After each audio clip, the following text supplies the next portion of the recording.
নারীকে ভয় দেখাইলে পরে সমাজের বাকি মানুষও আসলে আতঙ্কিত হয়। রাষ্ট্র আসলে একভাবে ধর্ষকদের নিরাপত্তা দেয় ক্ষমতাসীনদের ক্ষেত্রে, ধর্ষকরা সবসময় পার পেয়ে যায়। গণতান্ত্রিক আন্দোলনের ক্ষেত্রে তারা হামলা করছে, আবার এই দাবি দাওয়াগুলোর পক্ষে যারা দাঁড়াচ্ছে তাদেরকে কারা শাহবাগী বলে ট্যাগ করছে। নারীকে ভয় দেখাইলে পরে সমাজের বাকি মানুষও আসলে আতঙ্কিত হয়, কারণ নারী তো সমাজের আলাদা কোনো প্রাণী না, এর সাথে আরো অনেকগুলো পুরুষও থাকে, তো তার ভাই থাকে, তার স্বামী থাকে, কিংবা আমি যদি বলি তার প্রেমিকা থাকে। পুরো সমাজটাকেই কিন্তু নারীর মাধ্যম দিয়ে আপনি আতঙ্কিত করে দিতে পারেন। নিপীড়িত নির্যাতিত তাদের পক্ষে আসলে আইন দাঁড়ায় না।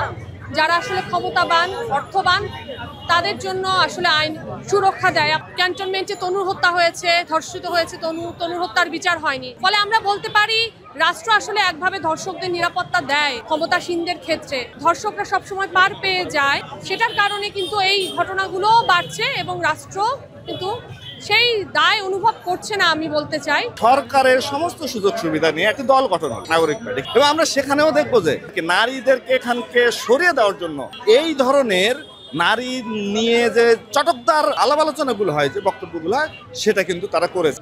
যে পরিস্থিতিতে আজকে নারীরা পড়েছে অভ্যুত্থান পরবর্তী সময়ে, এই আন্দোলন চলাকালীনও অসংখ্য ঘটনা আমাদের সামনে ঘটছে। মেয়ে ধর্ষিত হয়েছে, সেটা মামলা করে বাবা মারা গেলেন, আমরা দেখেছি বরগুনার ঘটনা। যে অভ্যুত্থান পরবর্তী বাংলাদেশে আমরা একটা ন্যায় বিচার সাম্যের সমাজ প্রত্যাশা করেছিলাম, সেটা আমরা আসলে দেখতে পাচ্ছি না। আপনি খেয়াল করেন শাহবাগ থানায় নারী নিপীড়ক যার যখন মামলা হলো, সেখান থেকে তুলে নিয়ে গেল, সেটার সাথেও নাকি এই যে দলটা হলো, এই দলটার সাথে জড়িত ব্যক্তিবর্গরা ছিল। আপনি দেখেন এই যে আমাদের আদিবাসী শিক্ষার্থীরা গেল সভারেন্টি এক বাংলাদেশ নামে এক সংগঠন উদাহরণ, তারা পুলিশের সামনে তারা ব্যাপক পরিমাণে লাঠিচার্জ করলো, এবং সেখানেও এই দল বা এই প্ল্যাটফর্মের সাথে যুক্ত মানুষজনকে পাওয়া গেল। আপনি দেখবেন চট্টগ্রাম বিশ্ববিদ্যালয় প্রক্টর, তার লালন পালন কর্তা। আপনি দেখবেন শাহবাগ থানা যখন ঘটনাটা ঘটলো, ঢাকা বিশ্ববিদ্যালয় ব্যাপারটা এমন ভাবে প্রকট হলো, তারা অনেক কিছু করতে চায়, পারতেছে না। ফলে আমরা দেখছি যে গণতান্ত্রিক আন্দোলনের ক্ষেত্রে তারা হামলা করছে, আবার এই দাবি দাওয়াগুলোর পক্ষে যারা দাঁড়াচ্ছে তাদেরকে কারা শাহবাগী বলে ট্যাগ করছে। এই আন্দোলনকে রাষ্ট্র পূর্বের সরকারের মতোই আসলে তাদের প্রতি থ্রেট মনে করছে, হুমকি মনে করছে।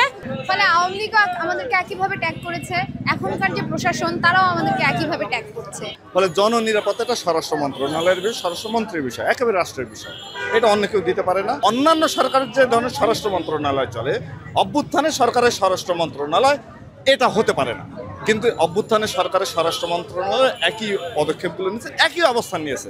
নারী কর্মীদেরকে যেভাবে বুলিং করা হয়, প্রশাসন চাইলে কিন্তু তাদের শাস্তির আওতায় আনতে পারে, কিন্তু এই প্রশাসন সেটা করবে না। আমরা সেই প্রত্যাশাও করি না, কারণ আমরা দেখেছি যে একটা ব্যর্থ স্বরাষ্ট্র উপদেষ্টা বসে আছে, এতগুলো খুন ধর্ষণ নিপীড়ন হচ্ছে, কোনোটারই সে ব্যবস্থা করছে না। স্বরাষ্ট্রমন্ত্রীর টোটালি ব্যর্থ, গভর্নমেন্ট ব্যর্থ, এবং এমতো অবস্থায় সরকারকে যদি দায়মুক্ত হতে হয়, তাহলে অবশ্যই স্বরাষ্ট্রমন্ত্রীটাকে সরাতে হবে। এটা অভ্যুত্থানের পরবর্তী বাংলাদেশ, ফলে আগের মতো করে আপনি একটা দিয়ে আরেকটা ঢাকবেন, এটা হতে পারে না। নিশ্চয়ই যদি এটা আরো বাড়তে থাকে, তাহলে এই আন্দোলন এই যে সরকারের বিরুদ্ধে চলে যাবে।